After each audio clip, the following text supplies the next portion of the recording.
people that work in the best companies in the world are the 1%ers. They are pushing the envelope forward. They're innovative. They're forward thinkers. They're not willing to stop for the ordinary. They want more than the ordinary. You're not going to be able to be interested in everyone. You can be curious though. You can still learn. And the learning thing is very important. And I think that's what drives all of this. How much you can consume and then how much you can shape that into what you need to be doing every day. Maybe you rewind 6-7 years ago, I was quite hard on myself in the moments where I was like, how come I didn't do that? Like, oh, dude, you should have done that. But now I'm using it as more of an opportunity to learn about what am I interested in the current sphere and realm in my life, being a little bit kinder to myself about, okay, well, maybe it's not the most important thing right now that I was that one layer more curious in that realm because I simply don't have the ability to connect with that person in the way in which I truly would love to within my world right now. I can feel when energy's like not quite right or something's happening, but it's this undertone or like something's really hypey or someone's excited or someone needs a tap on the back. If you're able to transfer energy, it's a massive thing, but transfer in a way in which you know it will be received rather than this is the energy I have, take it. There's this dynamic. It's more welcoming. It's more interesting, connect on a deeper layer. It's been something that I've always hadn't done, but the concept of like energy transfer, I can't believe you just said that.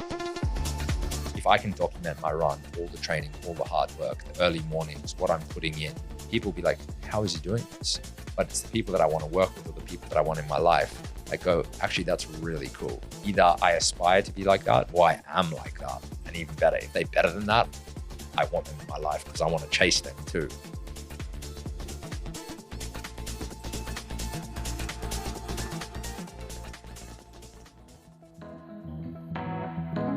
I'm Ned McDonald, and this is The Hope Initiative, a show dedicated to learning about humans on planet Earth, where I speak with everyday people to find moments of success and struggle in their life to help inspire hope in yours. Chad Cohen, welcome to The Hope Initiative. Thank you very much. It's a pleasure to be here. Thank you, bro. Here in your office today, Fortem HQ.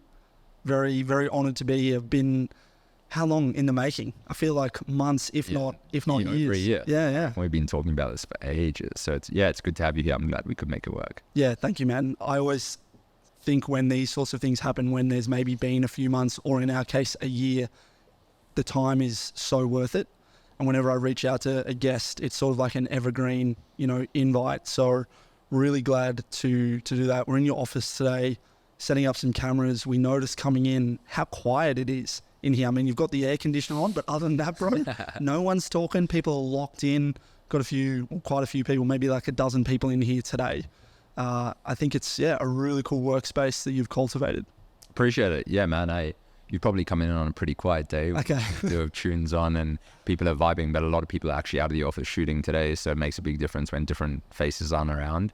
But I think what we have really, really nailed, based on feedback, but also like what's been perceived from the external perspective is the culture piece. And I think that is a massive thing for us. So yes, we might have a really cool office and we might do some really cool work, but at the same time, like for me, when I'm hiring people, it's based on two things. It's one, do they fit the culture and what we're trying to achieve as like a team and a group? And then two, do they have the skills and expertise to kind of pull off what we need to do as a company, and does it align with our vision? And I think when you talk about like a quiet office, part of that is like we are dialed in and we do want to do the best work, and in order to do that you need to be focused, but at the same time there are these beautiful moments in the office when no one's doing anything and everyone's just vibing out, having food together or playing pool together or shooting content for our own socials or something to speak to culture. And in transparency, those are my favorite moments. Yeah. Albeit that doing the client work is a lot of fun and we need to make sure that we're delivering. Sure. It's really my biggest or my most proud moment almost daily is kind of seeing this place be the place that's cultivated the opportunity for people to come together from all different walks of life, feel connected, and want to push the Fortem culture and vision forward. That's probably my proudest thing. So beautiful, man. Really well said. And I feel like that duality is going to show up a few times in this conversation. So I'd love to talk a little bit about Fortem shortly, but bringing us back to that, did you ever think that you would found a media company? The scale of this, I think, 28 employees? Yeah, we're 28 now. So. Yeah, offices here in Sydney. Offices in Sydney and in Denver, and very quickly New York is on the horizon, and a couple of places across Australia in the works too. So fast growing. In full transparency, never did I ever imagine that I'd be doing what I'm doing today. I think everything I've done has always been guided and driven by passion or serious curiosity, whether it's in relationships or people I'm connected with. I'm always curious. But there's definitely a big passion piece, and I love, I've always been into like really cool creative, but I'm not the creative myself. And I've always been really into, brands doing epic things, but I never knew how to do it myself. And this place is basically a place at which I've been able to live and breathe what I really enjoy, which is both the people aspect and that like epic creative, epic digital marketing, etc., but do it in a way that I'm able to connect with really awesome people as well. And that's been my biggest goal ever. But I didn't expect that I would be running an agency, even though we don't like to call it an agency. I think I'd have 29 people doing really amazing creative things, especially in such a short time. Yeah, I love that. What do you like to call it then? We've been toying with it for a while. We did a rebrand towards the beginning of this year. And love the rebrand, by the way. Appreciate it. Appreciate it. So we actually scratched out agency. So we had like this really cool, funky graphic by our graphic designer, where it basically said like, we're an agency, and then it was crossed out and it said creative powerhouse.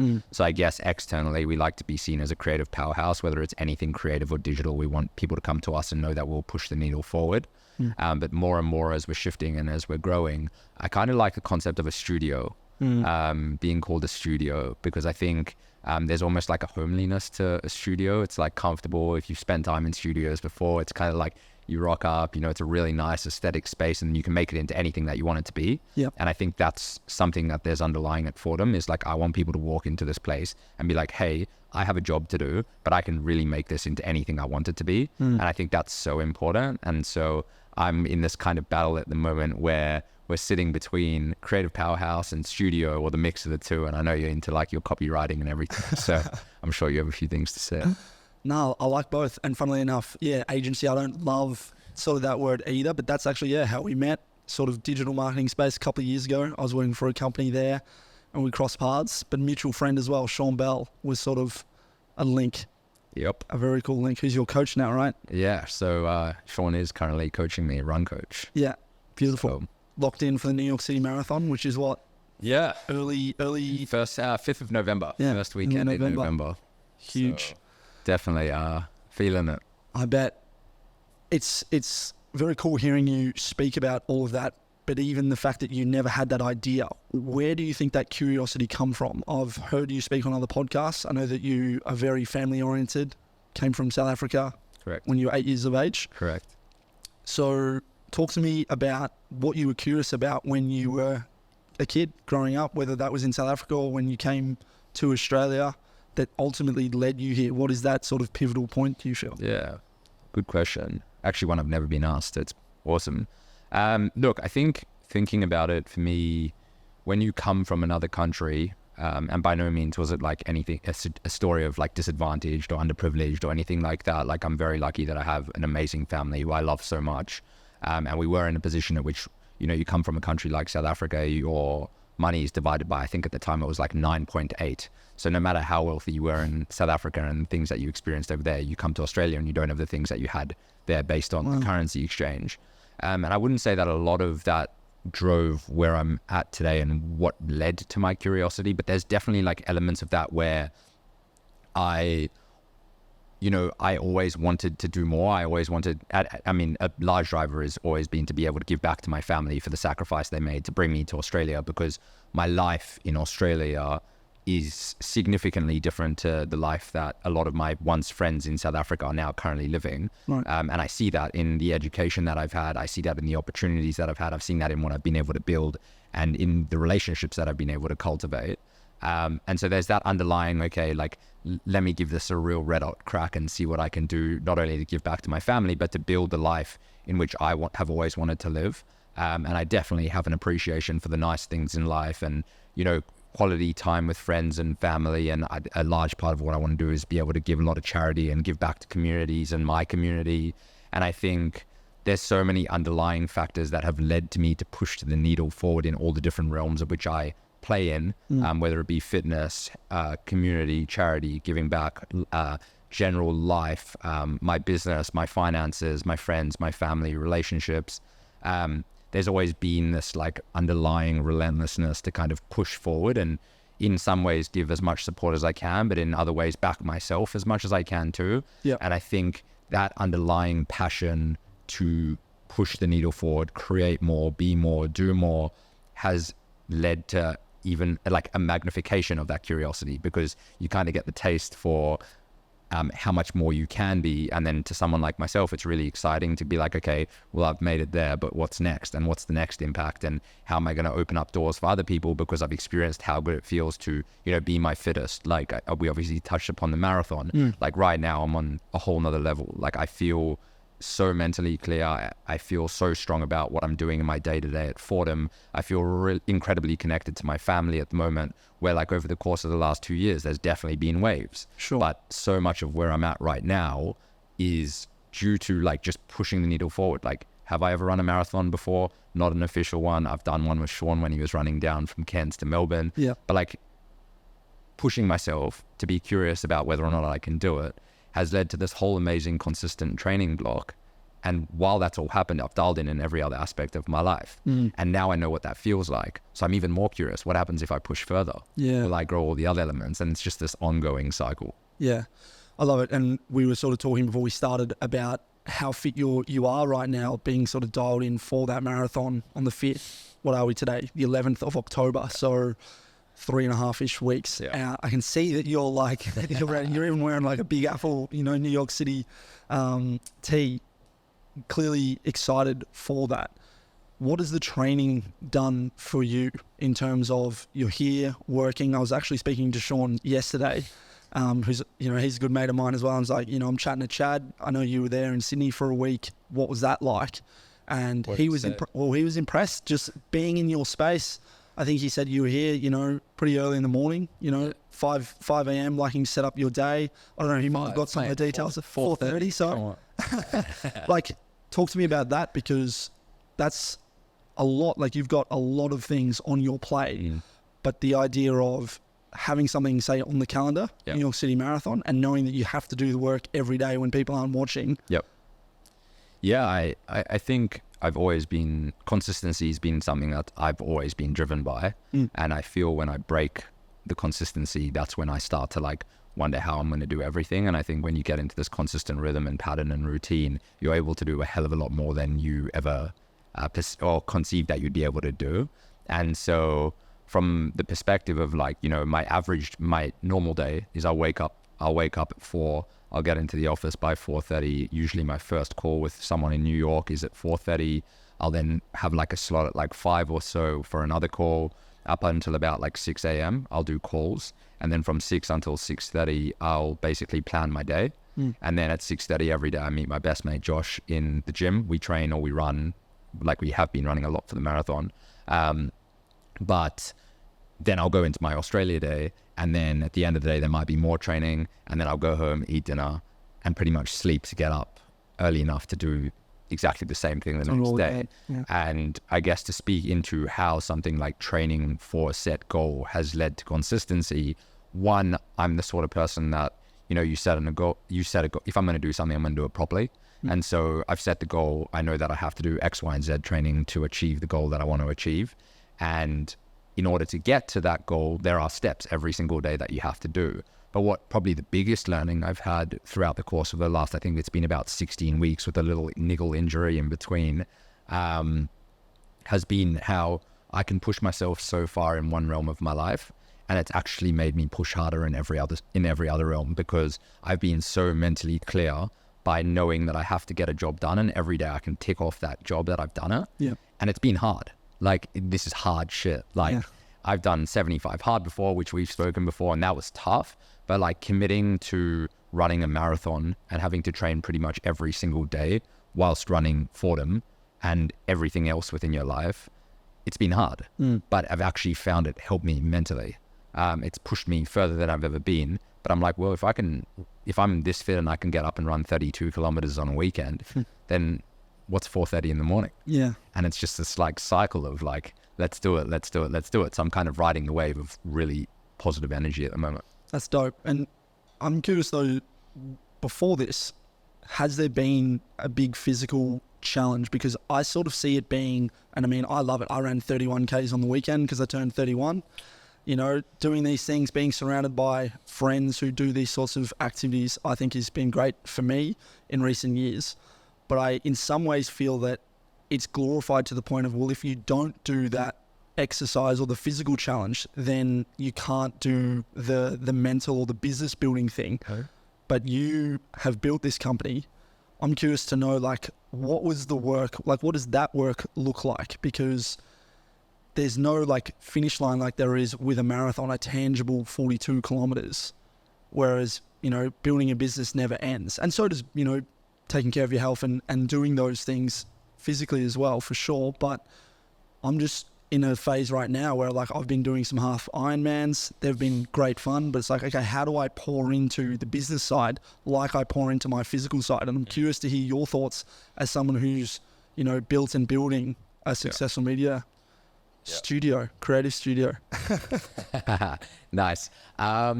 Look, I think yet again, it like dials down to consistency. So for me, I am very regimented in terms of, like, you can see even here, like, I have my, like, this is what I'm doing today, my gratitude. I'm like very systematic in what I do. And I think with times, I touched upon it a little bit earlier in terms of the areas of my life. So you've got like your charity. For me, it's charity and giving back. I've got family, friends, relationships. Then you've got your health and fitness aspect. Then I've got my financial aspect, like personal finance, investments, etc. And then there's Fortem and my business and the people in which that impacts, right? Yeah.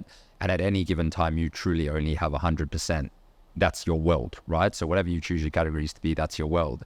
And at any given time, the percentage that you spend in each of those paradigms or realms is going to be different, right? So the reality is you only have 100% to give. If you're Goggins, you might have 200.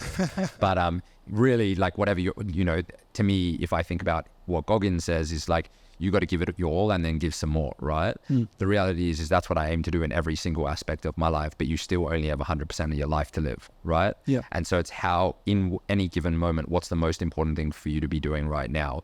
And I think there is a very clear difference between setting a marathon goal where you get to marathon day and you're done, versus working in the realms of a business or a relationship where your aim is for it never to be finished, right? And so there are definitely day-to-day things and week-to-week and month-to-month things that drive me pushing to get to a certain level, whether it's financial goals, whether it's building a team goals, whether it's working for a particular client. So you're setting yourself these almost marathon-like goals to keep going, but at the same time, there is this need for a deep understanding that there is no finish line. Yep. And you learn that often, or I've learned that often through the really tough times where, like, one of your favorite staff members decides that it's no longer for them, or you were working really hard for 3 months to get a client. It felt like they were going to say yes, and then they say no. And it's like, then you realize, well, like, I thought that was a finish line, but now the finish line has moved. Whereas, like, a marathon finish line doesn't move. And so I guess what I've done for myself is made sure that I've cultivated, I guess, the right mentors and friends to support me through the times at which it feels like the finish line is moving. But I do still set internal finish lines for myself, which are incrementally set in order to achieve a particular goal overall, which is, with Fortem, it's to grow a place in which people can come to build their dreams within the sphere of the dream that I'm trying to build for myself. Yeah. Beautiful, man. I mean, I feel like I could take this in so many ways. The failure is an interesting point, whether you phrase it as failure or say, you know, you give the example of trying to land a client, probably not failure, but say you're working on them for 3 months and then it doesn't come to fruition. Probably the better way of saying it. Goals maybe don't align, whatever the case may be. How do you, like, can you go deeper there in terms of, okay, now I've got, you know, a network of people, family, friends, colleagues that you can, you know, all work together and put a new sort of finish line in that sense. But could you maybe give an example of something that you've had to overcome? Maybe it's, a staff member that's decided they wanted to move on. Yeah, absolutely. I think, like, you build the world in which when you're so passionate about what you do every single day, and in, like, from a Fortem world, like, I love every single one of my teammates and I invest so heavily into them from a personal friendship and relationship perspective too, that when someone chooses to no longer be a part of the team, it hurts. And that's something that I have to work on myself. Like, it's a business, it's really tough, especially when you try and connect on, I like to be able to connect on a deeper level than just like an employee-employer level, because I think you can better understand someone's aspirations and goals. And if you can feed into that more, then it helps everyone. It's a win-win for Fortem and it's a win-win for the culture and the person that you're dealing with. But when something like that happens, I think you're so, or in my case, I'm so deep in what this Fortem world looks like that you tend to start believing that that's the only way forward, right? Yeah. So you believe that that is the finish line. Like there is no set finish line without that person, or there is no set, like, what now? Like, you're like, well, what do I do? And I think one of the things that I or I'm proud of about myself and the way in which I operate is I've always been able to, or I've always tried to be able to speak to people as people, no matter who they are.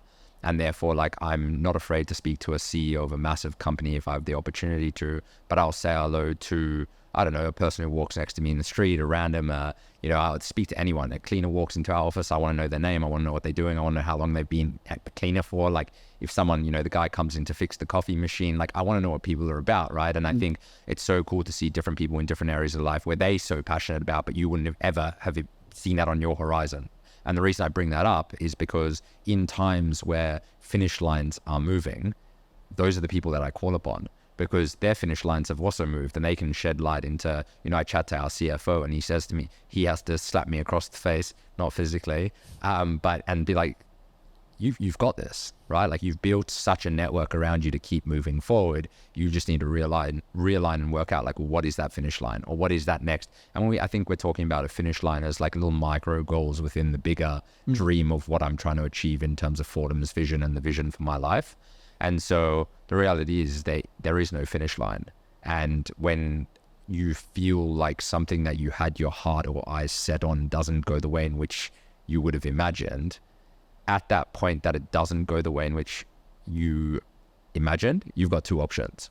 You're going to make a decision, and whatever you do next will have an effect on the course moving forward. And one of the things I've learned recently, which I've really, really enjoyed, has been, I've been seeing a psychologist as I've been building Fortem. I think it's so incredibly important for people who are pushing the envelope and have a lot of stress and load to have someone that they can speak to that's external to the day-to-day.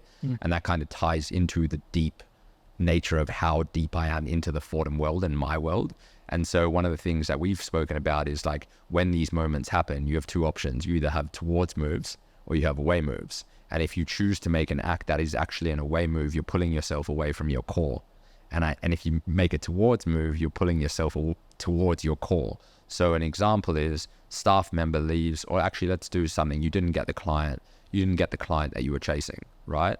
You can send a salty email to the client and the potential client and be like, we can't believe you've chosen to go another direction. We've poured our heart and soul into this thing. Or you can send them an email, in my case, that would be an away move, tell a salty email, we've spent so much time on it. Or you could do it in my case, select a towards move that's true to my core, because I'm not that sort of person. That's not how I operate. And be like, hey, thank you so much for the opportunity over the course of the last 3 months to work and understand your business. What we've done as a business through understanding you has been able to, dig deeper into 3D graphics and animation to see how that can make us more capable for other clients in the future. Please let me know if you've got any feedback for us on how this process was, because I'm looking to build my business, but I also want to make sure that I can maintain that relationship with you. And that's true to my core. And so when these things don't go the way in which you wanted them to go, I think even though it's more of a psychology phenomenon, or whatever you want to call it, I always think now, it's like the next step that I make, or the next thing I have going through my mind is that true to who I really want to be and where I want to go? And if the answer is no, I'm not going to do it. And it's as simple as that. And that's what happens when finish lines move, is I basically decide, like, am I willing to allow the finish line to move? Am I going to keep chasing, or how am I going to respond? And that's the biggest thing. And I think people, when the finish line moves or you don't achieve a goal, you take the easy option of, all right, next. Like, yeah, didn't need that anyway. But I didn't need that anyway. You really know. Why were you pursuing it in the first place? Correct. You know deep down that you needed it. Yeah. And therefore, it's now an option of, you're not going to get it, but what are you going to do next? And if that next move is away from who you are at your core, I think you're pulling yourself more and more into this world in which you don't want to be in. It's a good frame. I've never heard that before. And I know it speaks to, we've already talked on curiosity, but I see that you're a very empathetic person. Like, that desire to want to know the people you work with, people you pass in the street. That example, I think, is really rich, in that you're going to be upset when a staff member leaves, because you probably wouldn't have hired them in the first place if you didn't have some degree of like affinity for that person and go, okay, I'm going to have a conversation with this guy, girl. Do they fit in with the organization? Great. Or no. But if they do, and obviously they come on board, you're invested beyond the wage, beyond the work that they're doing. Like I'm sort of behind you. There's literally almost, 10 people working away. I hope so. Yeah. It seems like they're working away. One guy took his shirt off before, but I hope you got that. but like, I really see that it's sort of not that it's a downside, but for lack of a better term, when someone leaves, you're going to be invested in that person. Whereas if you weren't empathetic, it'd just be like, okay, who's next? Or if the client didn't land, all right, who cares? And that's a horrible way to be, in my opinion. Where do you think for you that came from? 100% my family. Yeah. Yeah, 100%. I think just ever since I've grown up, I'm so fortunate to be in such a family that loves me so much, and I've seen how much they love others and how much they care for others and how much they support others, and then the impact of which that's had on their life and my life personally.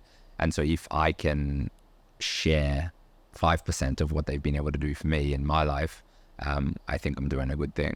And I think that is led by both curiosity and just a deeper attention to like humans as humans. And that ties into what I said before. Like, to me, it doesn't matter if you're the CEO of the biggest bank in the world or whatever it is, or someone trying to make $10 a week because you've never had $10 before. It doesn't faze me. I think there's such an amazing thing, and I think I see this in you as well, that like I'm fascinated by how different people are.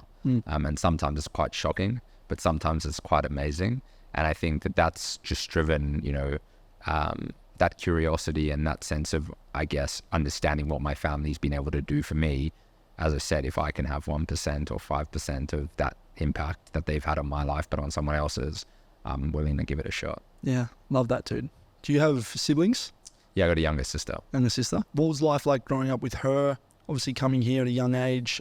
And if you don't mind sharing a bit more about your parents and like what they do, because as you just said, I am super interested in like these tiny little changes that ultimately, I mean, maybe big changes, but also there's tiny things that affect all of us. Yeah. I'm the eldest of 7, for example, and you could put us in a room and we're all living completely different lives in brilliant and beautiful ways. But I'm curious, this isn't about me. It's about you. No, I Conversation. didn't know you were the oldest of 7. Awesome. Mate, you've got to be doing good things to keep to the top, right? No wonder you run 4-minute kilometers. Only a couple. I think your 5K times average of like 3 minutes 12 a kilometer, right? Nah, not that quick. But I did. If you want to big me up, I did do a half mara in the half Ironman recently in an hour and 36 minutes. So that was good off the bike. That was almost as good as my hour 33, just not off the bike. That's crazy, bro. Thank you. Well done. That's awesome. Yeah. So I think in terms of like my parents, my dad's what's been really interesting over the course of the years is when I've had this conversation with people, they can't believe what my parents do. My dad's a doctor and my mum's a teacher. So 2 very conservative jobs, you would say. Obviously, sure. Like there's, being a doctor, high risk, you're making big decisions, but at the same time, and teacher, obviously you're bringing people into this world with knowledge and education, both incredibly important jobs, but you wouldn't put them alongside entrepreneurship or running a business. Sure. So that's been really interesting. And I think in some ways, I guess the care, if you look at it from a care perspective, my dad's a doctor, he cares about people's health. My mum's a teacher, she cares about bringing epically knowledgeable people into this world. And so there is definitely a tie there around like care and support and that kind of side. But from a conservative go-getter perspective, my dad's relentless, my mum's relentless, but at the same time, it's very much not in the entrepreneurship world or business world either. Yeah. So that was always fascinating because as I was growing up, I thought I was going to be in investment banking, finance, all that kind of thing. Yeah, right. But that was also strange because I do have some more distant family in that, but definitely not my direct family. And in terms of my sister, like growing up, her and I are incredibly close. We joke about it all the time. We have a concept called cuddle credits. So every single time I do something nice for her, or she does something nice to me, or even not, we joke about the concept of cuddle credits. Yeah. So like we both live very busy lives, but we both think it's really important to like spend some time together, whether it's like lying on the bed and watching an episode of something on Netflix together, or going for coffee on the weekend, or just something really chilled together. I think we find that so important. And I think my sister is honestly probably the most loving person I've ever come across in this world. Like she is so selfless and so caring that I think, and every single person that meets her and I together, they turn around and they go, do you even know how much she loves you? And the answer is yes. And I think underlying, like I live such a crazy busy life that sometimes there is no chance I can give back the love that she gives to me. But at the same time, it's so welcomed and I'm so deeply grateful for it. And as you kind of grow and build things and get connected with more people in life, I think in reflection, if you give yourself the privilege of that reflection, you actually realize how important some of those things are, because, you know, building thing like something like Fortem, you go through the highs, you go through the lows. People are, you never know what you're going to get with people. That's just something I've learned. It can be the most incredible day ever one day and then an absolutely shocking day the next. But it's in such a beautiful way that if you look at it as an opportunity to learn, you do. It can be fun, but at the same time, knowing and in reflection, having people like my parents, my mum, my dad, and obviously my sister, and then extended grandparents that are still around to love and support me, you know, like being able to go home at the end of the day and dinner's cooked. Like it's these small acts of like, I wouldn't be able to do what I do if I didn't have the love and support of people that I know, no matter how bad a day was in the day. That I could go home or give my mum a call or give my dad a call and know that no matter what, they're on my team. And I think that's, I mean, hopefully not a luxury. I hope everyone has that. And I know that's not sometimes the case, but it's definitely something that as I've experienced more of life, even though I'm still very inexperienced, you realize how important it is to have someone in your life that is truly in your corner. And I'm just lucky that my direct family, mum, dad, and sister are all very much in my corner. And on days at which I'm questioning myself, questioning what I'm doing, questioning how others have acted towards me, questioning how I've acted towards others, which is a big one, I know that I can go to 3 sets of ears that will give me very differing perspectives, but deep down I know that they truly want what's best for me. And therefore sometimes it's constructive and it's hard to hear, and other times I'm like really appreciative that they agree with the decisions that I've made or the impact that I've had, both positive or negative. But it's definitely, family is a big thing for me. I spend a lot of time with my family. Sometimes it's more than less. My family would probably tell you that I don't spend a lot of time with them. But the time that I do spend with them, I do try and make it quality time. Nice, man. I think it's pretty important. And there was a study that I came across years ago, but I'm just going to give it to you off the cuff and maybe I can find it and link it. But it's something like, you know, the moment we sort of move out, of the average person moves out of home, you know, as a late teenager or in their early 20s, that's like 98% of the amount of time that you would spend with parents and siblings if you're, you know, have siblings. And if you look at what that looks like, if you're having, you know, every day you wake up, you go to school, you come home as a young child and you're, you know, having dinner with your parents, you're spending the weekends with them. Well, by the time you're that young adult, most people move out, and then that frequency is completely, you know, dwindles down to the point where there's only a very small amount of time that you physically will share with them. And so I read that a few years ago, and it just really put it into perspective for me. And so much so that, like, I'm a Melbourne Demon supporter. So I'm from Victoria, for people listening who don't know much about me, but big, you know, Demons family, thanks to my dad. They've only won 2 premierships since he's been alive. One was the year he was born, and the second one was in 2021. But this most recent finals series, my dad lives in the countryside, so I don't get to see him that often, but recently I was living with my brother, and for like sort of the last 2 years. And I was like, boys, it's one of the finals games. We were playing Carlton. We ended up losing that game, unfortunately, but I'm like, okay, we didn't get tickets to the game, but let's at least all watch it together. Like, Dad, come, other brother Harry, like, let's all make time, because we won't have this amount of time together. And also, we might not make a final like this for another 10 years. Like, you know, in sport, at least that's important. You'd know as a Man United fan, you know, having a bit of a rough shot at the moment. Don't get me started. But like, you've got finite amount of these moments left, and we talked before about these finishing lines that move. Well, like, death is coming for us all, and it's an important thing to, I think, to think with and go like, oh, this moment that maybe doesn't seem that important, I might not get to do this for another few years. Like, have a meal with my parents, watch a final with my dad and brothers. Like, so it's clear that like these are important things to you from what you've just said. Absolutely. I think the death conversation is definitely an interesting one, and I think at the end of the day, there's a finish line. So no matter whether you're doing something or not that you think there isn't a finish line, there is one. And so for someone like myself, it's like, how can I have the biggest impact in the areas in which I operate in?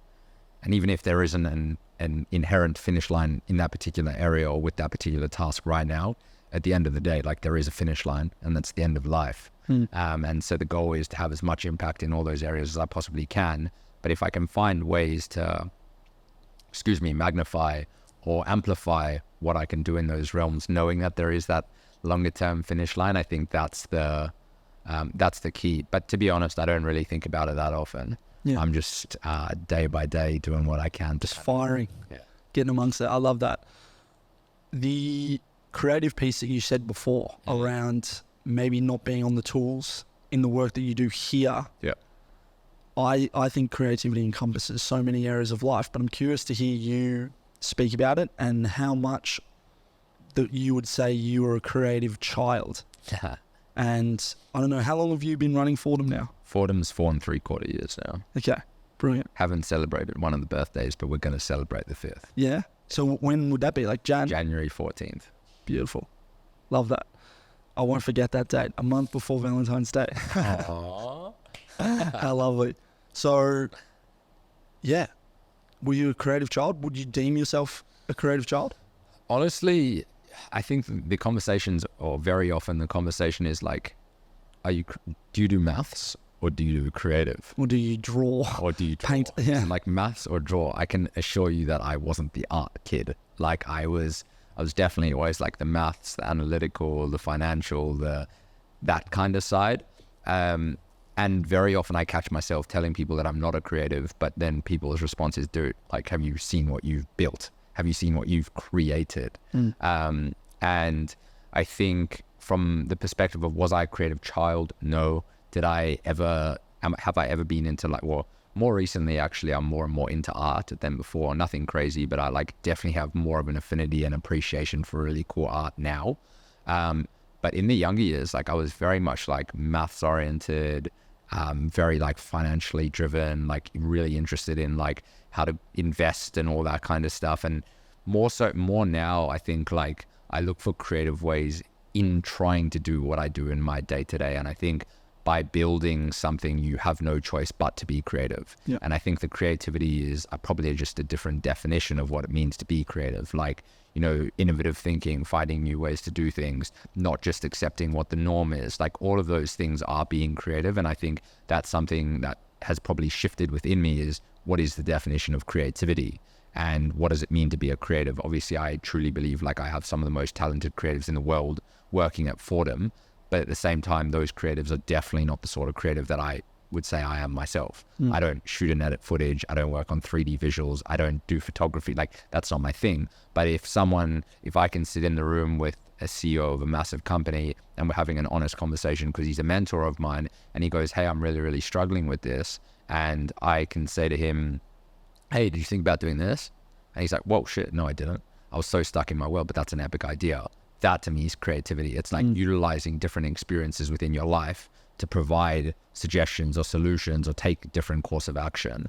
And that's something that I'm holding quite firm to at the moment. I'm like, how do I consume all this information around me, whether it's good or bad, interactions I have with people, whether it's experiences, whether it's the travel I do, whether it's, you know, whether it's a relationship, whether it's like things I learn from my family. How do I take what I like, make sure I don't do what I don't like, and then use that in a way in which allows me to be what's my now current definition of creativity, which is providing effective and innovative solutions in a particular moment that someone who didn't have that holistic insight or that creativity in them would have. And sometimes it's not that they don't have the creativity in them, it's just they're so deep in their world that the perspective isn't there from an outsider. And that ties into the example. Like a mentor and very close friend of mine now lives in New York, runs an epic business.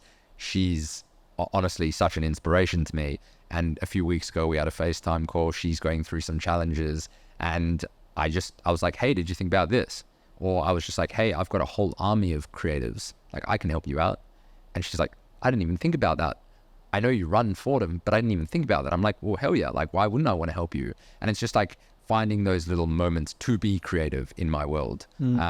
So my definition of creativity has definitely shifted. No, I love that. One analogy that comes to mind that I've heard of is like you're almost turning lights on for others so that they can see, like in a dark room. Correct.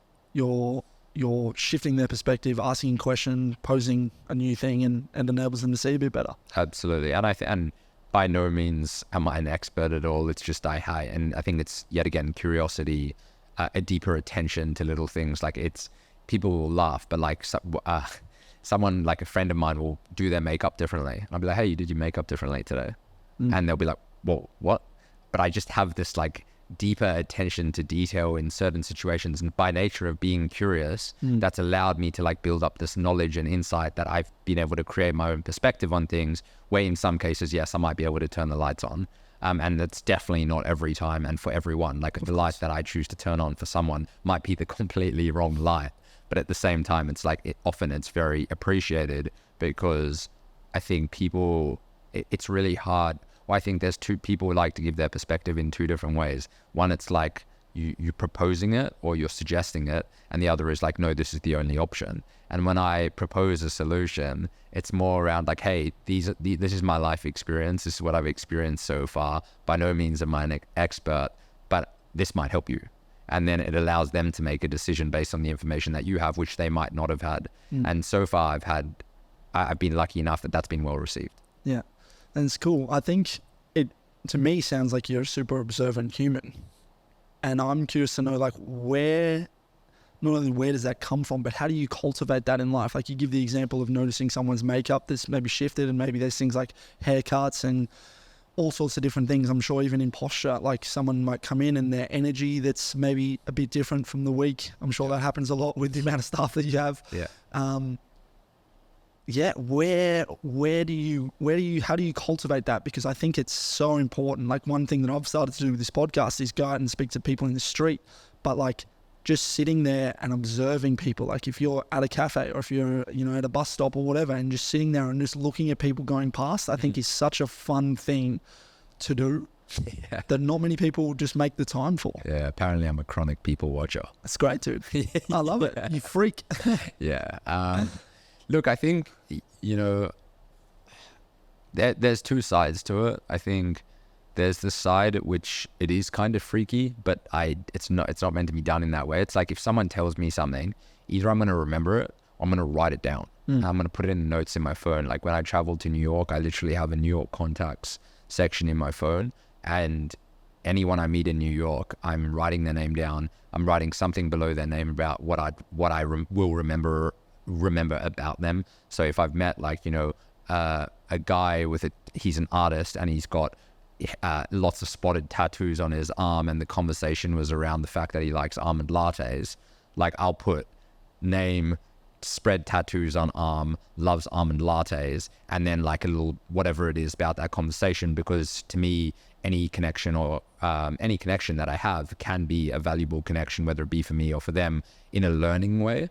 And so I find these ways to, I guess, organize the people that I meet on a more grander scale in order to be able to foster deeper relationships. So there could be that freaky or weird element to it, but at the same time, it's like if I turned around to you, like I was luckily enough in New York a couple of weeks ago, and I go back again soon. But like if I hadn't seen you in 3 months and I turned around to you and I said, hey, remember that time we were talking about the almond latte at that cafe? I actually went back last week, and you're not going to believe it, they don't serve almond lattes anymore. you're going to be like, holy shit. Yeah, I don't this guy even cares. It's like, yeah, cares. I don't even remember having that conversation, but now I do. But now I do. Correct. Yeah. And it's not to say like I'm using it in any way to get something for myself, but I know for a fact that if I want to form deeper connections and like relationships with the people that I meet that I care about and I hope care about me, those little things matter. Totally. And so I've created my own systems and processes to be able to do that. That's very cool. How long have you done that for? Long. Like I started doing it probably when I was 14. Yeah. 14 years. So this is the good stuff. I mean, it's all been good stuff. Don't get me wrong, but like this goes below. This goes beyond. Yeah. Let's go deeper here. Like, why, as a 14-year-old kid, did you decide to start doing this? Because to be honest, and it might not sound like now hearing you, like I've thought about doing these things, and I've got notes, and I do it for some people. You absolutely should. Absolutely haven't done it for everyone. Yeah. Or most people that I come across. So why do you think you started it at 14? Well, I mean, firstly, you should do it for most people that you meet. Yeah. It's been really, really cool. Obviously, like, as long as you think that there's some mutual value exchange in the future, you don't need to sit there and document about the stranger that's walking past the park. But if you've had a good conversation, it's often really good. Why did I start doing it? There's opportunities all around us in life. And whether it be an opportunity for you to give or an opportunity for you to take, I think this world is very heavily human driven, like connection driven, relationship driven, passion driven, and a deeper understanding of the people that live in our space or around us, whether it is in our like immediate space or once removed space. Every time I go to New York or the US, you never know what could come from something. Or you never know what you could give. It might, there's two sides of, I guess, pleasure, giving and receiving. And I think you never know, right? The opportunity to give someone something that they might not be able to get from anyone else but you, epic. And the opportunity to receive something because someone's just been promoted into an amazing role and that's the client I'm trying to pitch for, amazing, right? And so to go back to your question around why do it when I was 14, I mean, I started my first business when I was 13, 14. Okay. So I was already like driving business. I was already looking for opportunities. I was already curious around like the people around me and what people were doing to kind of get ahead in life and live the life that I want to live. Yep. And I think it can come across as if that's using people to, I guess, get to a position at which you want to get to. And there is elements of that, but not in the way of negative using. It's like, what is that mutual value exchange? Totally. And one of the real early examples of this, which sprung me continuing to do this, was like I have an amazing mentor who I've had ever since that age, which I'm so deeply grateful for, who runs a ridiculously successful business.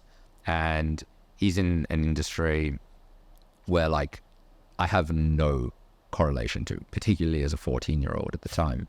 And I'll never forget, we went to Max Brenner and we used to have a chocolate lick. And that was like our networking date. And I could never really understand what he saw in me, but he always told me that I was motivated and I was passionate and he just enjoyed my energy. And that in itself was a value exchange. So I was a 14-year-old kid who was just proactive and wanted to get ahead and do cool shit. And he found value in that. And so then it kind of evolved when I started playing more interest in understanding social media more. He was significantly older than me, didn't want to live in that space, didn't want to have to deal with it. But I could be like, hey, like you can use X, Y, and Z platform to schedule out your content 30 days in advance so that, you don't have to worry about it every single day as a CEO of a massive company. Because at the time, 14 years ago, there wasn't someone called like a social media manager within a company. Like it wasn't a thing. But because I was able to give him this little tip, it meant like, to me, that to him, the value was so high. But to me, I was like, dude, I can't believe you don't know this.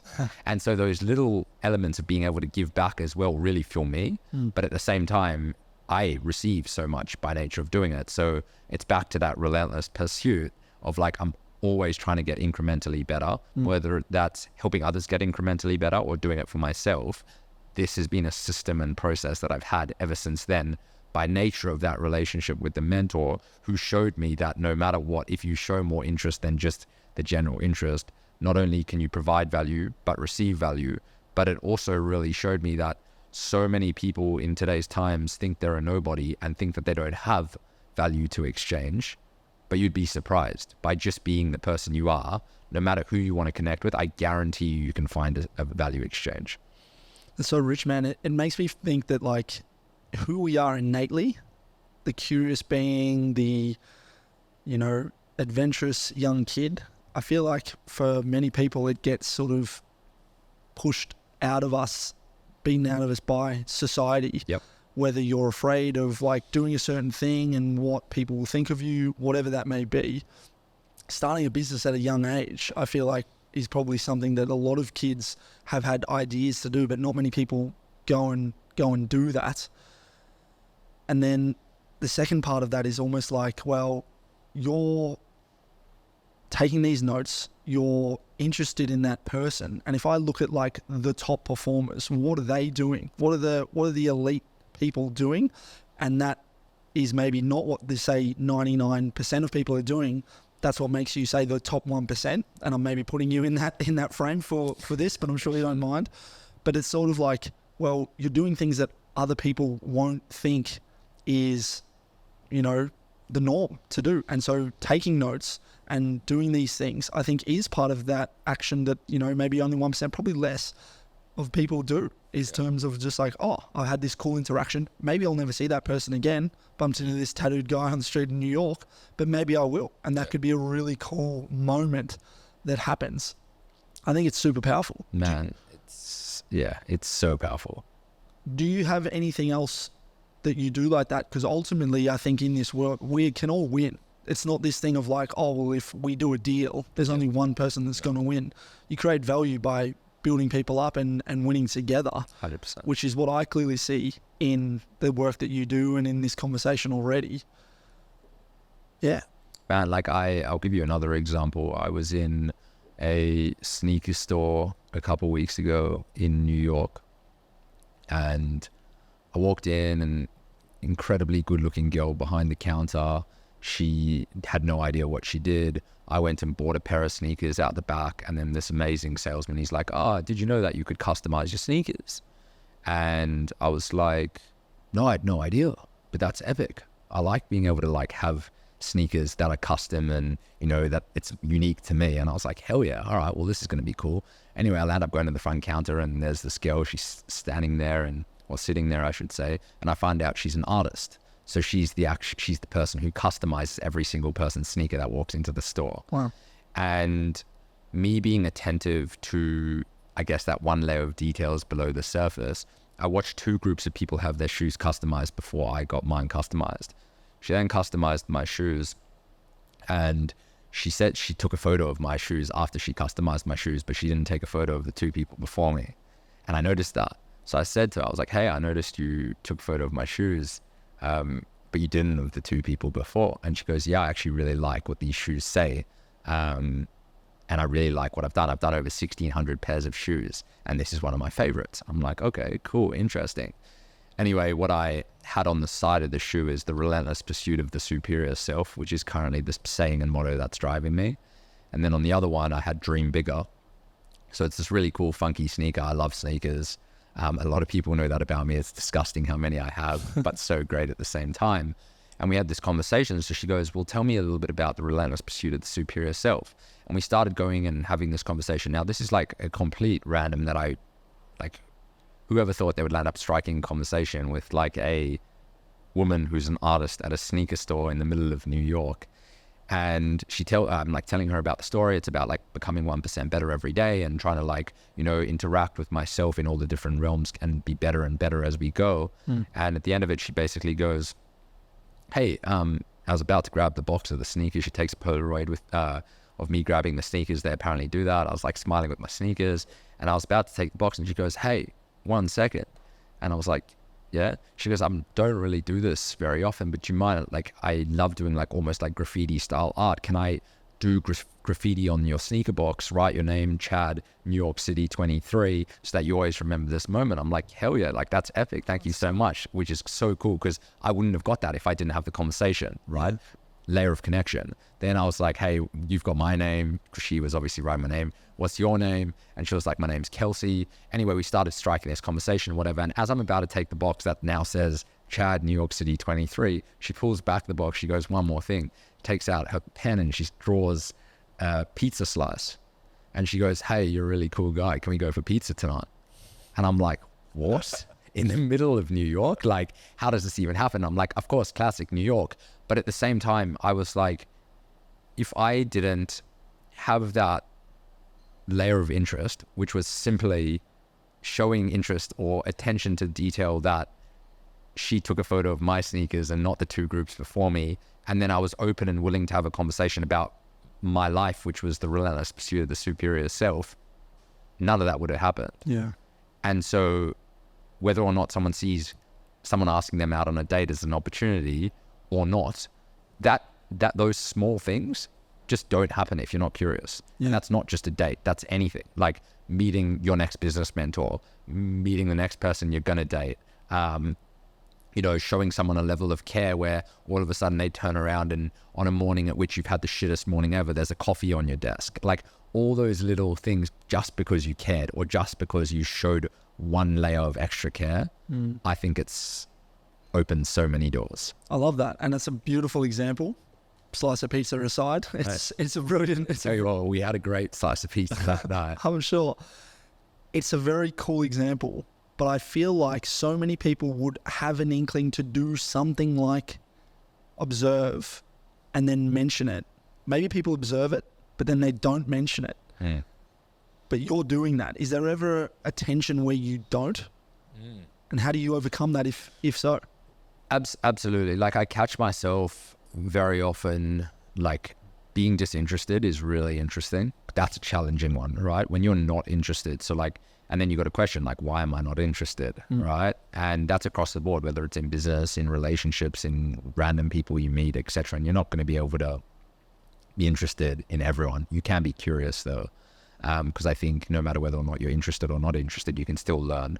And the learning thing is very important. And I think that's what drives all of this, is your ability to learn and how much you can consume and then how much you can shape that into what you need to be doing every day.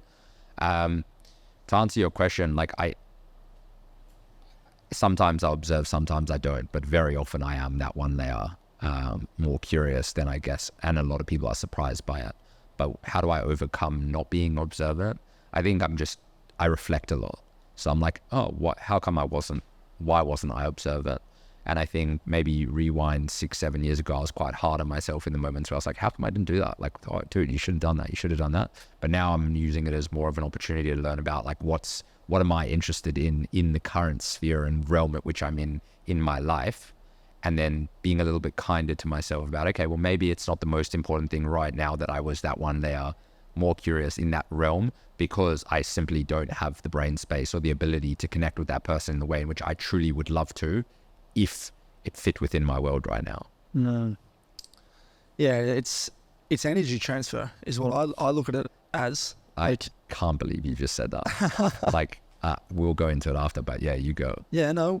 So I just brought on an epic guy who wants to be the head of growth at Fortem, but he started in a BDM role. Yep. And he basically he couldn't believe how well I could sell.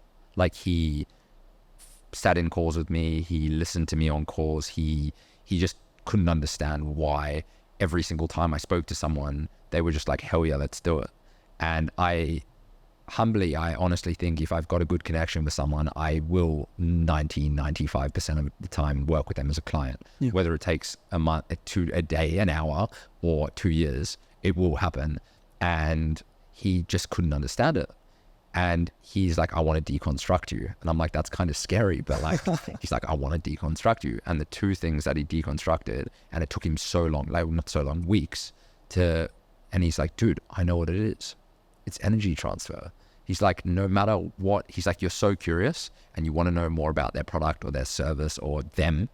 But then you are so invested once you understand who they are and what they're trying to do in their business, that you transfer this energy over to them, and you receive the energy from them that you then give back. And they're just like, holy shit, this guy gets me.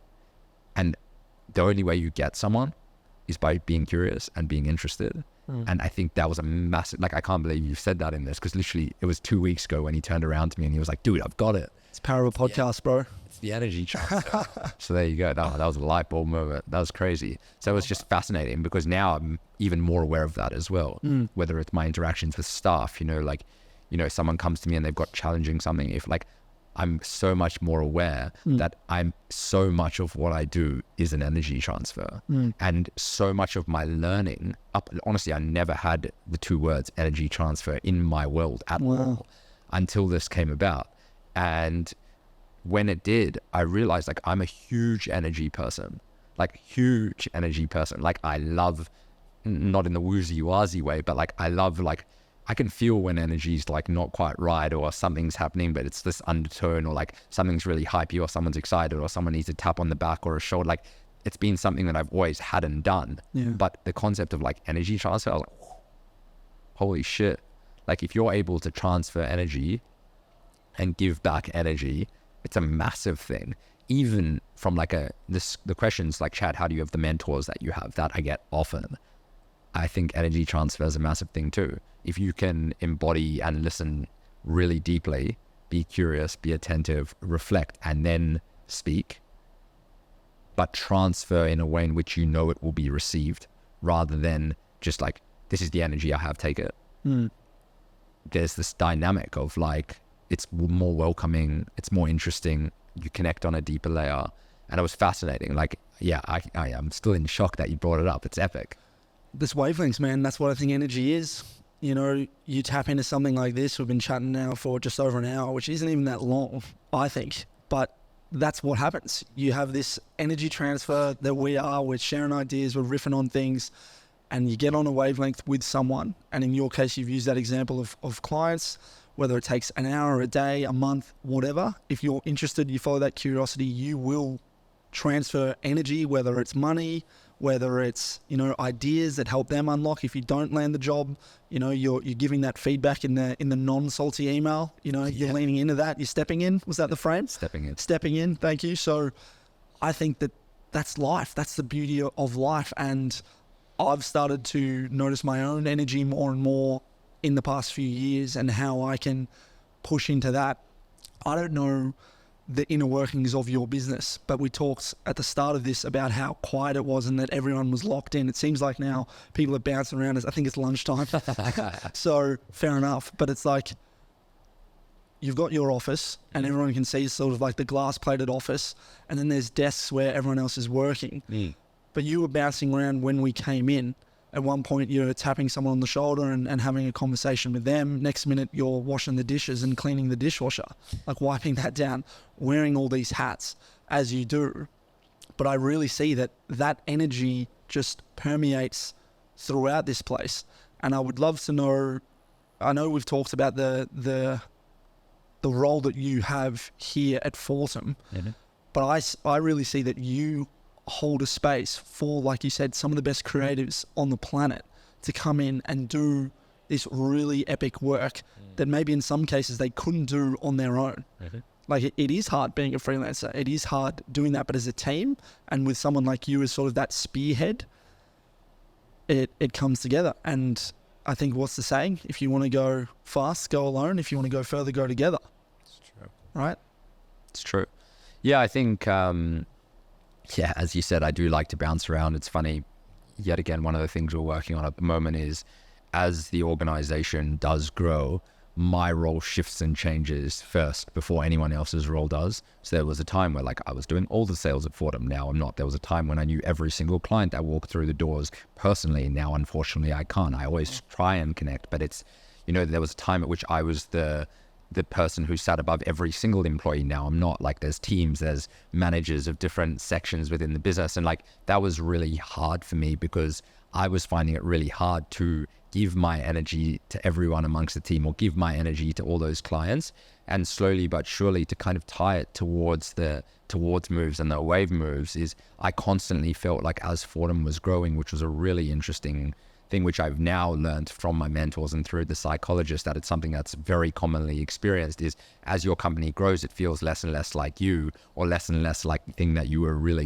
created at the start, which was your baby, right? And your baby grows and all of a sudden it becomes a teenager, and all of a sudden it's naughty. It doesn't feel like it's going in the way in which you want. And then eventually it becomes an archaic adult, and you can't change it. And you see that in people's lives, right? And I've seen that along the way. And one of the things that I'm trying to do, and I'm so happy that you did see me walking around and tapping people on the shoulder and having a chat, because one of my biggest, we're working on a traction session, which is this amazing entrepreneurship, like, I guess, growth structure for what we do. And one of my big rocks over the course of the last 90 days has been, one was like a big like culture piece, right? And it was like, how do I embed myself back into the culture, both internally at Fortem with staff, but then externally in terms of how we're perceived? Because what I was slowly seeing is not that I don't fully trust the people that are working within Fortem to push that messaging out there. There were just things that felt like was slowly moving as in a way, moving in a way move. So we might have had content go out on our socials which wasn't deep into our story, and I like telling our story because I think people buy into our story. Or we might have had decisions on shoots which wouldn't have gone the way in which I personally would have done, and my way is not always the right way, but at least I can question it so that we can have communication around whether or not it was what we wanted to do. But because we grew so quick, and because I put managers in certain divisions, I was once disconnected from each of the people who were actually executing the work. So one of the things that and that's what I said, I'm so glad you saw,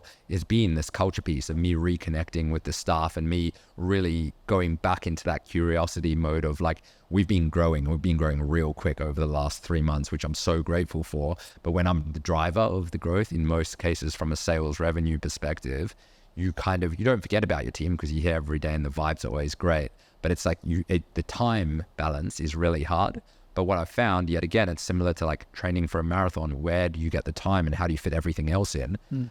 You'd go tap the guys on the shoulder or the girls on the shoulder and have a quick conversation around like what's happening in their day, what are they seeing, what are they learning, can I share anything with you? You can do so much more because there's this energy. It's like, yeah man, like I went and shot this property earlier today and you're not going to believe it, they reckon it's going to sell, it's going to go to market for 7, but there's been buyers who are like interested at 9 already. I'm like, dude, show me this property, like I want to see it. He's like, man, come check this out, I got this sick transition. And I'm like, oh, this is going to be cool. I'm like, hell yeah man, that's so cool. And he's like sitting there, he's like, holy shit, Chad hasn't been this interested in my work for so long, but really I am. It's just I haven't prioritized that. But now all of a sudden he's so excited to get the edit done. The client's going to be happy because the edit's going to be done way quicker because he can't wait to get it done. He's happy with the way in which I've responded to him. He's feeling motivated, and all of a sudden proactive solutions around how we can get more of those property clients are going to come up, right? And it's the exact same time overall. It's just where the energy transfer was. It was like choosing to share that energy in that moment with him or her to make sure that they understand where we're trying to drive as a business. And at the end of the day, if it's not my vision, and yes, it's supported by all the key people within the business, but if it's not my vision, it's away moves.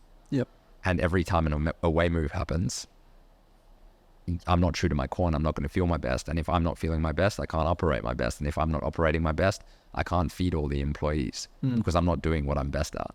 And I'm so glad you saw me walking around because this will be documented and the leadership team will be like, he's doing his job.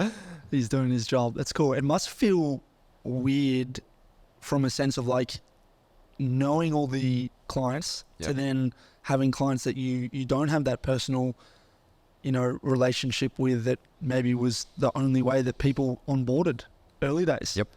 Like that's cool, but also, that duality again of like, wow, we're clearly growing because I don't know everyone. But yeah, is someone indicating? People are just doing. I thought it might have been my boy Zach going like. No, we get it. We're getting documented. We're getting documented. We are in a content company. No, I love it. We're getting documented. Geez, looks like it's an early mark for everyone. What is it? 12:41. And how are we doing for time, by the way? Mate, I've got all the time. Beautiful. Let's keep going. I mean, that must feel weird in that sense, but also very cool knowing that, hey, this vision that I have for Fortem, which I'd love to know if you don't mind sharing, is eventuating, because I'm sure you would love more of those clients that maybe you don't have that direct. Yeah, look, like it's a fascinating one because I find, and this is like that, I'm having conversations with our leadership team really often. It's where are you best used for who you are in the current moment of Fortem. So you might have the dream of being a creative director, but right now that's just not where you need to be right now. So if you're bought into the vision of Fortem, You're going to do what your skill set allows you to do for the best benefit and growth of Fortem in its current moment, to allow us to get there quicker than we would have been able to get there, because without you, we can't get there. And so I think the concept of being once removed from these clients in some ways is great, but I often find myself, like, when I bring on a client that I'm incredibly passionate about, like, I want to be involved. Like, I really want to be there. And even when it's someone else who brings them on and it's a client that I'm passionate about or really interested in, or I know I can add value or share energy because of my past experiences, I want to be there. And that's that, like, Chad, is that the right place for you to be right now? And if the answer is no, I have to, unfortunately, in the role in which I'm in, be responsible and go, okay, cool, I've got to, like, reside in the fact that right now this isn't the best opportunity.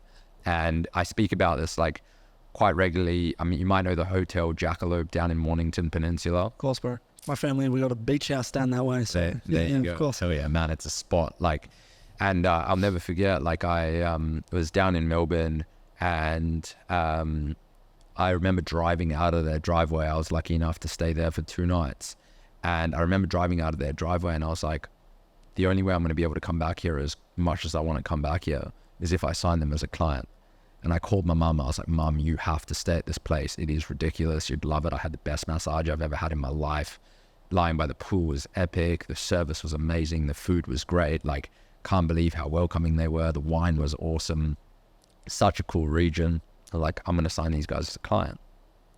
And still to this day, I'm in pretty much every meeting with them because I love what they're about. Like, I love connecting with brands at which I know I can give value, but at the same time that I'm so deeply connected with. And then that question is like, is that part of the overarching vision of Fortem? And I think the conversations that we consistently have is exactly that. It's like, can we put the best person in the best position for where we are at right now as a company? And have those people understand that that is how we're going to get everyone to the point at which they envisage themselves being at. Because companies evolve. We're still a startup. We're still young. We're still experiencing crazy highs, crazy lows. It's not constant all the time like an older company might experience. And so vision is really important. And where we spend our time is really important. Sometimes you're incredibly connected to a vision and other times you're not, but I think so heavily my role is to make sure that I'm delivering on that culture piece and that understanding of our vision in order to propel Fortem to be the company that I know it can be. That's dope. I'd love to know, and that I hope there would be people listening to this who might like to work here one day. And I know you've got 2 roles going at the moment. I think I saw your Instagram story last night, but this would be ideally an evergreen episode that people can come back to and listen. So those 2 roles may not exist in a week's time, let alone a year's time. But what would your message be to anyone wanting to work here? Like, what's the ideal Fortem, new start, if there is one? The first thing I look for is, are you willing to go the extra mile? I'll give everyone a tip. The hardest question I ask in an interview is, what does hard work mean to you? That's always really fascinating. But I think the people that we look to hire at Fortem are people that want to be the best in their field. Whether it is 3D visual art, graphic design, whether it is video and photo content creation, whether it's art direction, whether it's strategy, whether it's working in our social media management teams or our advertising teams or our website design and development teams. It's, are you willing to go the extra mile? And what are you willing to do to be that one step ahead? So being proactive rather than reactive. What are you learning? How are you consuming information about the world in which you want to be the best at, so that when you bring it into our world, we're wowed by not only your skills and capabilities, but who you are as a person. And as I've said on here before, I'm very much into the people aspect. So I want to see someone who's willing to grow. I want to see someone who's open to doing things that they didn't believe that they could do. We joke about it recently. We've just started a run club. And unofficial run club. Unofficial run club. And we've branded it through Fortem and our branding team. And, I'm taking it really seriously. Obviously, it coincides with the marathon, and I want to muster up a team. It was Josh and I who used to run the route. My best mate and I used to run the route every Friday and get a croissant together as just 2 mates at the end of the week, 5-6 Ks. And it was the 2 of us. We did it for a year, and then we're like, why don't we invite other people? And a couple of weeks ago when we announced that there was like 10 of us, then it was 18, then it was 28, and who knows how many we're going to get this week, but it's growing really quickly. And the joke around the office right now in relation to who I would hire is, if you don't come to Run Club, I don't want you at Fortem. and that's not, obviously that's not the case, but I want people who want to embed themselves in the culture of who we are and the people and what we're trying to create. And I do believe that fitness and health is incredibly important to have a clear mind and be able to operate in the spheres in which we operate, which is creativity. Yeah. I love it, man. And I think it speaks to all that we've talked about. Even running it of itself, I think, is an energy transfer of that nature where you don't have to be the fittest person. You go out with someone, like you take Sean Bell. We've mentioned him. He's going to try and break the record running around Australia. I mean, he's going to run around Australia. He's going to run around Australia. Yeah. And he will break the record. He will break the record, absolutely. And that, you can go for a run with him. Like, and I say you, in terms of like anyone could go for a run with him. Absolutely. And you're there, you're having a conversation. You don't have to have run a marathon ever to run with someone like that or to come to Unofficial Run Club. It's just, hey, come, be yourself. Correct. Be a curious human and see where it takes you, hey? Absolutely. And man, that's a massive thing. Like, even I had some of my mates come join Sean and I last week when we were here, and all of us were like, oh my God, this guy's literally a specimen. How is he so fit? But at the same time, like, he was so welcoming and so excited to have people who might not have run their first 5Ks before come out for a run because he was around, you know, and I think it's like, yet again, it's like that curiosity. It's taking opportunities for what they are, because how often do you get to, you know, run alongside a guy who's going to run around the whole of Australia next year and have him correct your form? Like, one of my guys kept getting a stitch on his left side and he came to Run Club and he told me about it. So I told Sean before, and they became mates after Sean was in the office for a week, and Sean just saw that he was like moving his arm in the wrong direction, like too much in one direction or something. Boom, he didn't have a stitch. Like little things like that, right? If you're not willing to, you know, have a conversation, let someone know that you know, he was like, his name was John. John was willing to say to Sean, like, hey man, like, I know you're probably an expert in running in somewhere, like I keep getting a stitch here. So Sean was a good guy and watched him while he was running at Run Club, and next thing you know, it's fixed. But if you're not willing to like open up around what you need, and also from Sean's perspective, be curious and being able to build a deeper relationship with John by nature of wanting to help him, none of that would have happened. And to speak even deeper into that is like, next year we're going to be documenting Sean's run around Australia and we'll be creating content with him, and that's our charitable donation into what he's trying to do to try and amplify the donations that he's going to receive. And by Sean giving that act of kindness to someone like John who will be involved in the project next year, I can assure you that John's going to be the absolute best he can possibly be for Sean. But Sean's not necessarily thinking about that because he's a selfless guy, but John is. John's like, holy shit, this guy is really nice. Like, I can't believe he spent the extra 10 minutes helping me fix my form. When I film for him next year, I'm going to create the best fucking thing ever. And like, it's moments like that. It's energy. Energy transfer. This has been a fun energy transfer, bro. I've got a few more questions before we go. Hit me. But I've loved this. And it really speaks to sort of what we said at the start, in that it's taken us maybe a year to get to this point. But anyone listening, you know, I never felt it for one moment that you didn't want to do this, but the timing was just never right. But I think that could deter a lot of people. But like the act of observing, following up, and just remaining curious, I think it served me in the point of, you know, being able to have this chat today, man. So I'm very grateful. Yeah, man, absolutely. And like, I'm also grateful because I can see that in you. So when you followed up with me, and it just literally, it was a timing thing. But I think so much has changed in the course of that year that it's probably been advantageous for you, because if you had connected with me a year ago, I think I was almost like scrambled eggs, like a mumbo jumbo of ideas of just trying to, you know, we were going through such epic growth at Fortem and so much change that I was a very different person as well. And I think to lean into the concept of what you've got going within your podcast, I also feel like I'm in a better position after the year of like all these learnings that I've had, a lot of travel, been in the US 7 times this year. Like, it's been crazy, but that's opened up my eyes to so much more. And I think in my learnings and experiences, you wouldn't have got that a year ago. So it's fascinating how timing works as well. It is, yeah. Happens for a reason, bro. I'm just going to quickly look at this just in case I don't want to miss anything that I noted, but we touched on, I feel like we've touched on everything. I mean,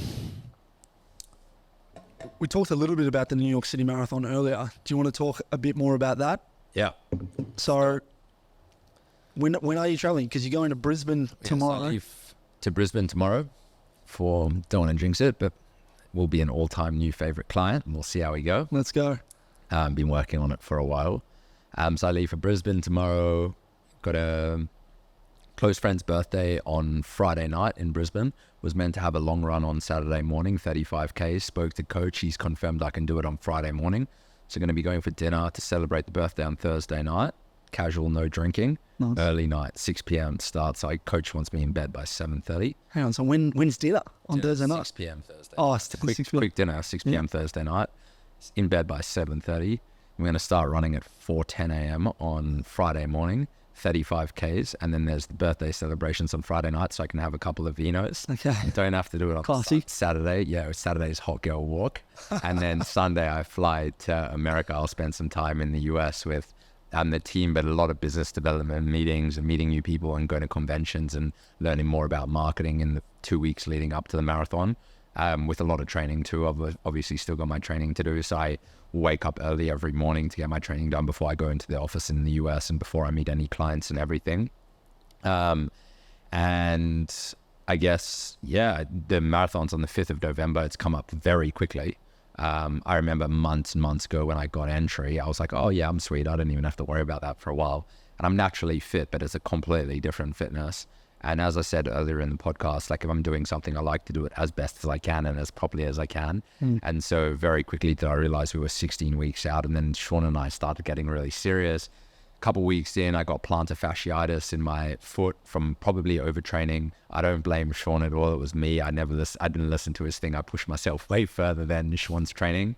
Very quickly, I realized I'd dial that back into his training, and now, I'm now 3 weeks out, very excited, running nicely.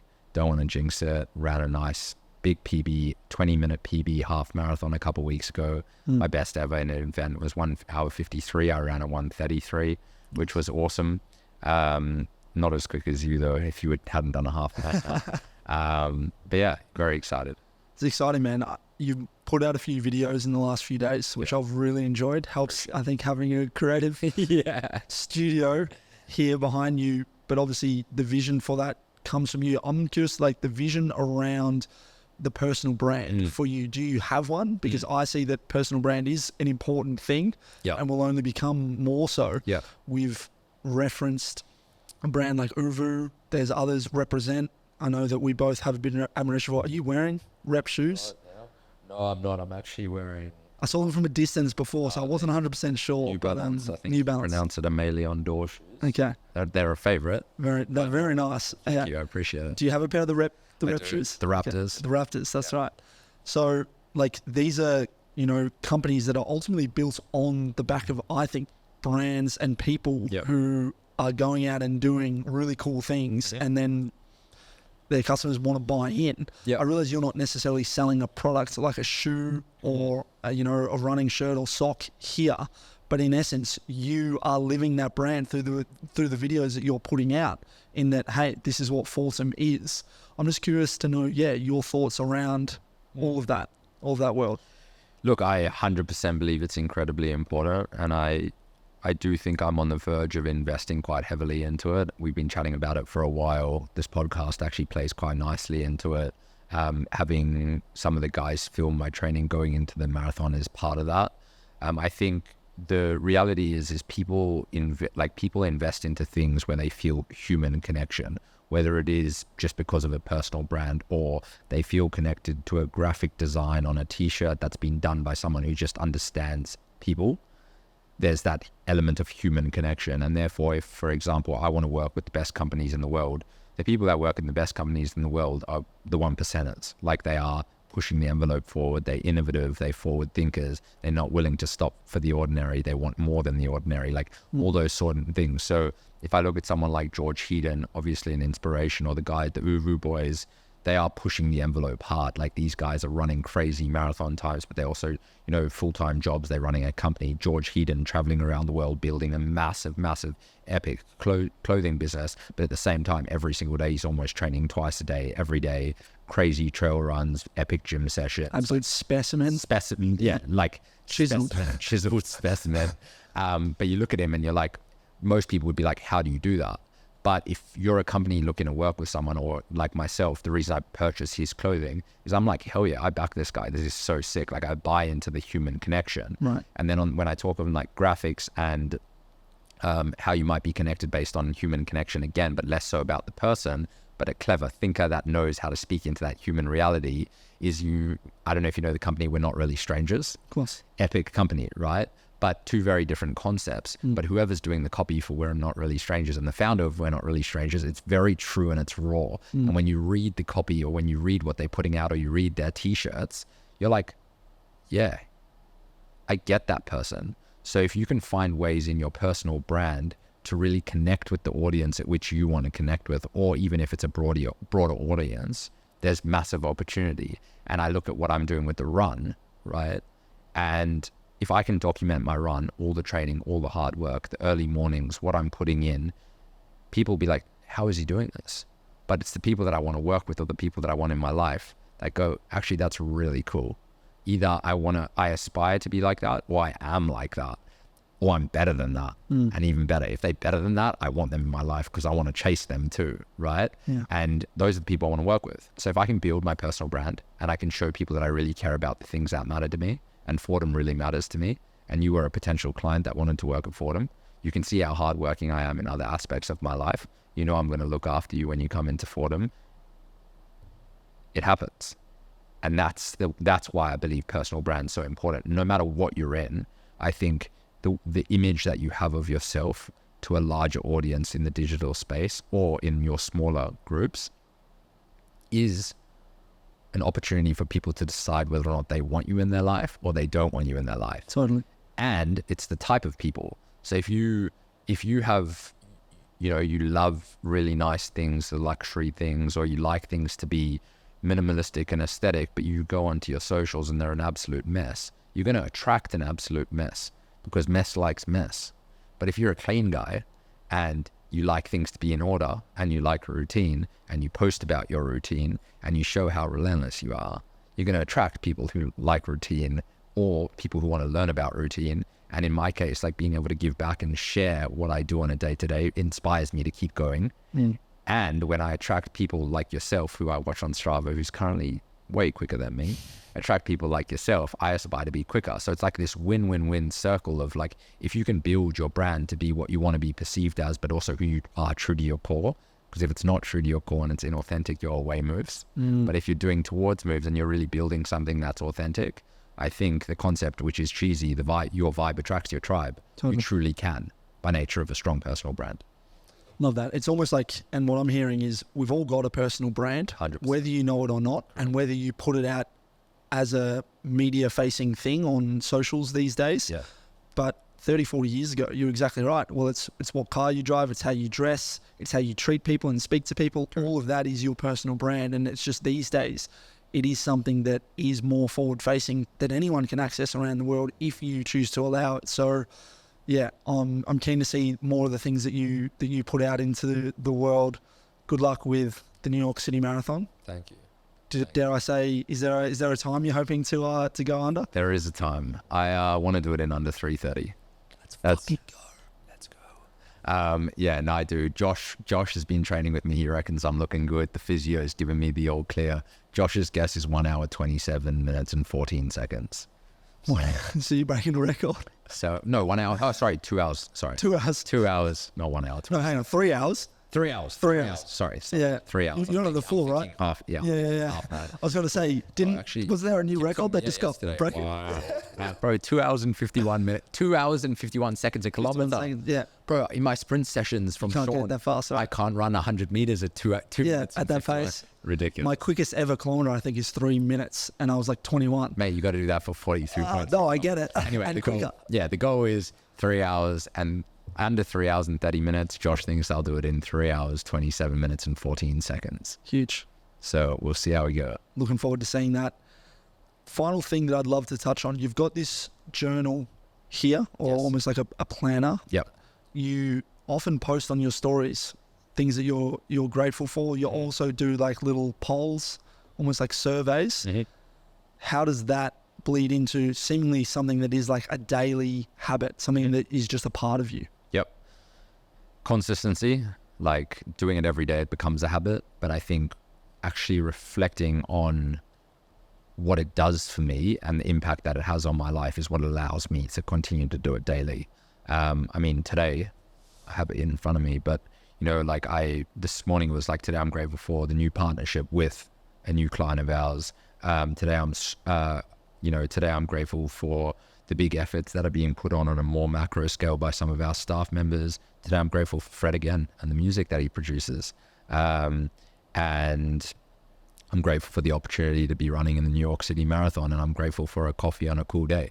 Like, and it varies every single day, but if you actually take the moment to reflect on and embed in yourself what these little moments and acts of consciousness do for you, then you get into the routine. If you sit there and you go, oh, someone told me to do gratitude in the morning, and you like, today, today I'm happy it's sunny, like, but you're not feeling it. You're not actually going to feel the result and the reward of what you're doing, whether that's even going for a run every single day because it's part of your training.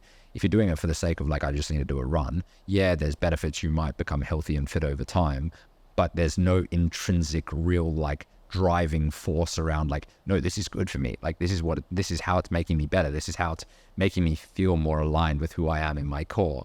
And so I think that's the secret. It's just digging a little bit deeper to understand why we do these things, or why someone might have prescribed it to us, and why it will have an impact on our life, and how it continuously does have an impact on your life in order to make it a consistent effort. Beautiful. I think it really speaks to the reflection piece that you mentioned earlier as well. So, love it, man.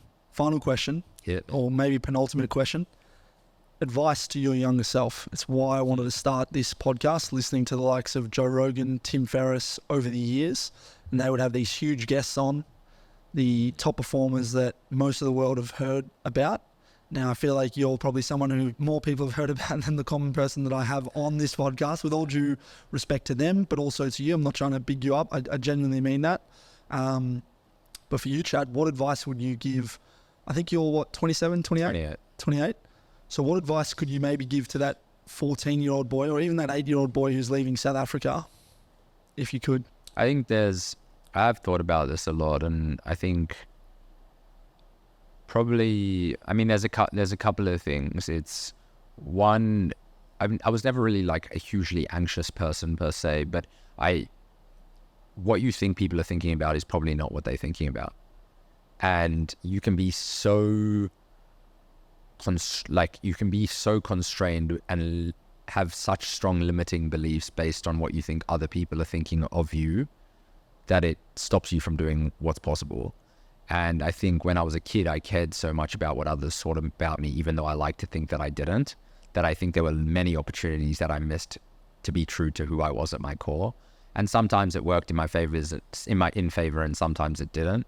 But yeah, I think that's probably a big one, is just realize that when you're feeling self-conscious about something, or you don't know whether or not something that you've done is right, like, back yourself. Just know that the things that you're feeling around what you think someone else is thinking about you, they're probably not even thinking about it.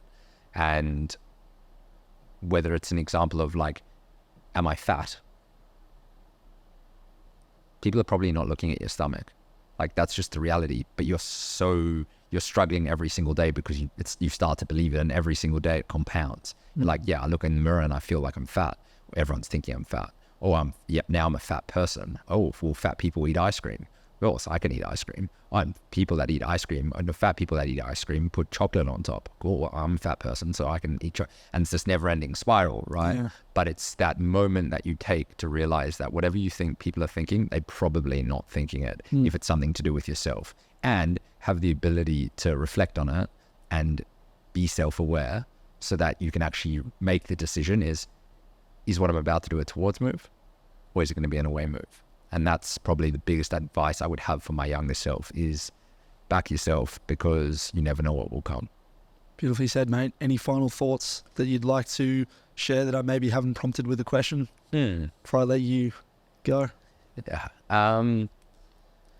No, I think, honestly, as time shifts and as I'm building Fortem and building relationships and becoming more and more understanding of who I am as a human and the impact that I want to have on this planet, I'm slowly realizing that the people that are meant to be in your life will be in your life. And that might shift and change with time. They might leave at some points and come back at others. But really cherish the moments that you have with the people in your life, in the moment that you are currently living with them, because you really have no idea what's going to happen. But at the end of the day, as I said earlier in this podcast, like so much of who this planet is and what we are on this planet to do is intrinsically connected to how deep we have connections with people in the world around us. And I truly believe that the more you can connect and provide in any sort of way to the world and the people around us, the happier and the healthier life you'll live. And that's something that I'm constantly exploring. It's something I've experienced in my training. It's something I've experienced through giving charity. It's something that I've experienced by just putting my hand up when I realized no one else would do it, the dishwasher. But like, it's those little moments where just you need to realize that people are in your life for a reason at any given time, and provide for them, receive from them, do your absolute best to connect with them on a level at which they never would have imagined you could have connected with them on. And I feel like if you have that opinion or that perspective, you can live a really happy life.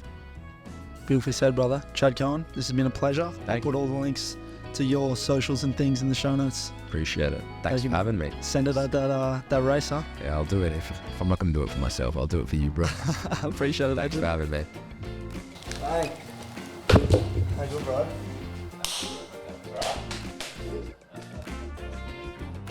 So there it is, another episode of the Hope Initiative. Thank you again to Chad for allowing me into your workspace and collaborating with you, transferring that energy in that conversation.